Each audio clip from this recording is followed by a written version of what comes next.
조갑제 TV 시청자 여러분 안녕하십니까. 2024년 11월 12일 오후 1시입니다. 대한민국은 한미동맹 덕분에 이렇게 평화와 번영을 누리고 있습니다. 여기에 너무 익숙해지다가 보니까 자유는 공짜다 하는 생각이 어느덧 수많은 국민들의 뇌리 속으로 침투해가지고 북한 핵 문제에 대해서 강 건너 불보듯하고 심지어 간첩 사건에 대해서도 뭐 그거 별건 아니다. 요사이 간첩이 어디 있나? 이런 이야기를 하는 사람들이 많습니다. 간첩을 친구처럼 대하는 이들도 있어요. 왜 이러느냐? 바로 한미동맹이 좋기는 하지만은 그게 너무 의존하다가 보니까 국민들이 자주국방 의식을 제대로 갖지 못한 때문입니다. 자주국방 의지가 쇠약하면은 간첩을 친구로 보는 수가 있다 이겁니다. 친구가 아니라 양심수로 보는 사람도 있고요.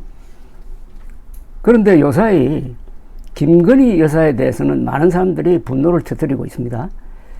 근데 김건희 여사가 잘못한 게 있죠. 그러나 사안의 중대성을 제대로 따지려면은 국민들의 삶에 어느 정도 위협을 주느냐, 이게 가장 중요한 겁니다. 이 법이라는 것은 정의를 구현한다기보다는 공동체를 지키는 하나의 규칙이죠.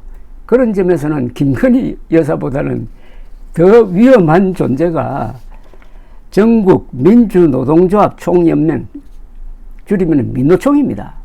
왜 그러느냐? 민노총의 핵심 중에 핵심 직책이 민노총 조직쟁의국장입니다. 이 사람이 북한 간첩이었어요. 민노총의 핵심 국장이 북한 간첩이었다. 요 제목이 모든 신문의 일면 톱에 한 달 동안은 계속 나와야 되는 것 아닙니까? 이런 끔찍한 사건이 어디 있습니까? 한국에서 가장 잘 조직된, 어떻게 보면 군대 다음으로 가장 잘 조직된 100만 명 이상의 조합원을 가진 민노총의 수뇌부 핵심 심장에 해당하는 사람이 북한 간첩이었다. 그런데 여러분 거기에 대해서 관심이 있습니까? 아니 솔직하게 한번 고백을 한번 해보십시오. 아니면은 김건희 여사에 대해서 더 관심을 가집니까? 김건희와 북한 노동당 간첩 민노총 전 조직쟁의국장 두 사람 중에 누가 더 위험한 존재입니까? 여기에 균형 감각이라는 게 있어야 되는데 자주국방을 포기하면은 어떤 사람들이 어떤 국민이 되어버리느냐 하면은 웰빙에 집착하는, 좀 심하게 말하면 살찐 돼지같이 행동하게 되고, 그러나 북한은 자주국방을 하는 나라입니다. 나라가 아니라 집단이죠. 야윈 늑대입니다. 북한에 있는 야윈 늑대와 남한에 살고 있는 살찐 돼지가 정면 대결하면 어떻게 되겠습니까? 정면 대결이라는 말은 한미동맹이 약화될 때 그런 상황이 일어난다는 겁니다. 다행히 이런 문제에 대해서 지속적으로 문제를 제기하고 있는 분의 글을 하나 소개해 드리겠습니다. 유동열 자유민주연구원 원장인데 이분은 평생 이 대공분야에 종사했던 전문가 중에 전문가입니다. 문화일보에 어제 활개치는 간첩과 민노총 민주당의 책임이라는 글을 올렸습니다. 제가 소개를 해드리겠습니다. 전국 민주노동조합 총연맹 침투 간첩사건 4명에 대한 1심 판결이 지난 6일 있었다. 성모 전 민노총 조직정의국장은 간첩 특수잠입 탈출 휴합통신 편의 제공 등이 인정되어 징역 15년형이 선고되었다. 함께 기소된 김모 전 민노총 보건의료노조 조직실장, 양모 전 금속노조 부위원장에게는 징역 7년과 5년이 각각 선고되었다. 2022년 12월 17일자 북한의 지령문에 의하면은 총책 성모 씨는 오랫동안 압력을 해왔다. 국정원의 본격 추적 전부터 간첩 활동을 해온 것이다. 2018년 10월부터 2022년 12월까지 총 102회에 걸쳐 북한 지령을 수신하고 대북 보고문을 발신했다. 평택 미군기지, 오산 공군기지 시설 등 군사정보를 탐지 수집하고 평택 화력발전소, LNG 저장 탱크 창고 배치도 수집 지령을 받았는데 이는 국가기관망 마비를 획책한 것으로 보인다. 또 중국, 캄보디아, 베트남에서 북한 공작원과 접선하여 회합통신했다. 북한이 민노총의 활동을 파악하도록 내부 통신망의 접속을 도왔고 민노총 내 하부망을 구축하여 반미 반정부 투쟁을 전개했다. 성모씨는 민노총에서 20년 이상 일하며 조직실장, 기획국장, 교육국장, 조직정의국장 등 핵심 직책을 거쳤다. 이런 인물이 북한 지령에 따라 민노총 내에서 대남혁명을 대행해 왔던 것이다. 민노총은 120여만 명의 노동자가 가입한 국내 최대 노동단체로 집회 시위 때 대중동원력이 가장 크며 정치사회적으로 강력한 영향력을 행사해왔다. 북한이 민노총에 눈독을 들이는 이유다. 이른바 결정적 시기에 민노총을 혁명의 주력군으로 활용하려는 북한 대남 공작의 저의가 이번 사건에서도 확인되었다. 민노총이 상식을 가진 정상적 노동단체라면 대다수 조합원 의사와는 달리 자기 조직을 북한 대남혁명의 수단으로 악용한 성모씨의 간첩활동과 북한 정권을 규탄하고 국민에게 사죄해야 했다. 그러나 민노총은 반성은커녕 공안 탄압, 간첩 조작 운운하며 정권 퇴진 등 반정부 투쟁에 날을 세우고 있다.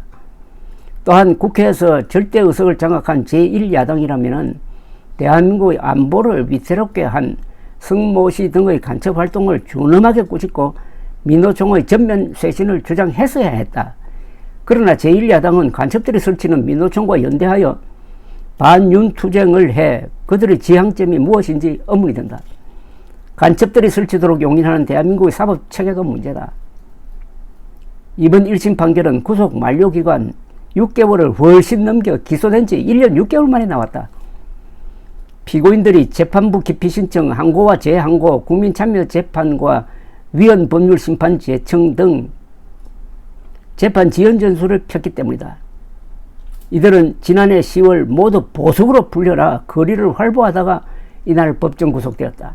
15년의 중형을 선고받은 간첩이 무려 13개월 넘게 거리를 확보한 것이다. 살인사건 피고인을 판결도 나기 전에 보석으로 석방했다면 과연 국민이 용납했을까? 지난해 적발되어 구속 기소된 이른바 제주 간첩망, 창원 간첩망 사건도 1년 6개월이 넘도록 1심 판결도 못하고 있다. 이 와중에 간첩사건 피고인들은 다 석방이 되어 자유를 만끽하고 있다.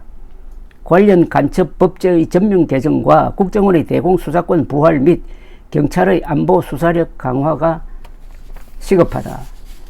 여러분 정신이 번쩍 들지 않습니까?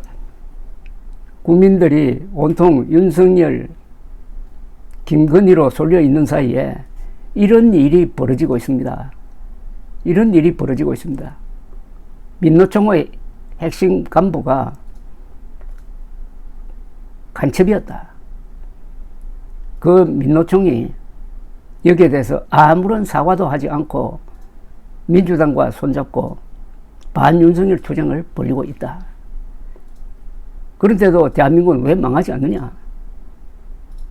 국군이 있고 그래도 비판의식이 있는 언론이 있기 때문만은 아니죠.